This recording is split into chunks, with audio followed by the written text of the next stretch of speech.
মার্কিন আধিপত্যের সামনে এতটা সাহস নিয়ে সম্ভবত ইরান ছাড়া আর কোনো দেশ এভাবে রুখে দাঁড়ায়নি। পাকিস্তানের ইসলামাবাদেও যুক্তরাষ্ট্রের চোখে চোখ রেখে রুদ্ধদ্বার বৈঠক চালিয়ে গেছে ইরান। যুক্তরাষ্ট্রের অন্যায্য দাবি মেনে নেয়নি তারা, আর এ কারণেই ইরানের উপর আবারও চটেছে মার্কিন যুক্তরাষ্ট্র।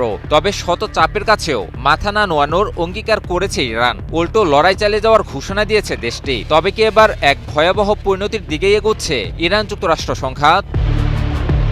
পাকিস্তানের ইসলামাবাদে ইরান ও যুক্তরাষ্ট্রের মাঝে চলে টানা প্রায় ২১ ঘন্টার রুদ্ধদ্বার বৈঠক, কিন্তু এত দীর্ঘ বৈঠকেও মেলেনি কোনো সমাধান। জানা গেছে ইরানের সমৃদ্ধকরণ ইউরেনিয়াম, পারমাণবিক কর্মসূচি, হরমুজ প্রণালী সহ নানা বিষয়ে অন্যায্য শর্ত আরোপ করে আগ্রাসী যুক্তরাষ্ট্র।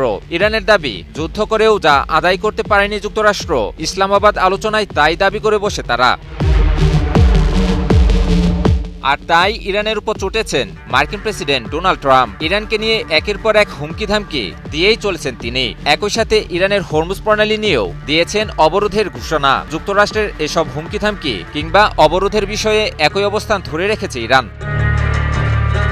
মার্কিন প্রেসিডেন্ট ডোনাল্ড ট্রাম্পের হুমকির জবাবও কঠোর ভাষাই দিয়েছে ইরান। দেশটির পার্লামেন্টের স্পিকার মোহাম্মদ বাঘের গালিবাফ বলেছেন, কোনো হুমকির কাছেই মাথা নোয়াবে না ইরান। ট্রাম্পের হুমকির পরপরই রাষ্ট্রীয় গণমাধ্যমে দেওয়া এক বক্তব্যে তিনি এই কথা বলেন।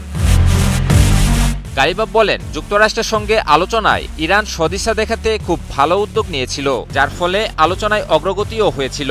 গালিবাফের মতে শুধুমাত্র যুক্তরাষ্ট্রের কঠোর অবস্থানের কারণেই আলোচনায় কোনো ফলপ্রসূ ফলাফল আসেনি।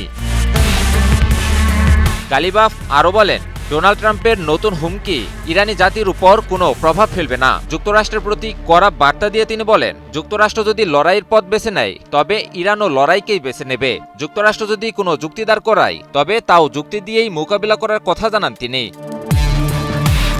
কি বুঝলেন ভাই? অনলি জেডাই চাই।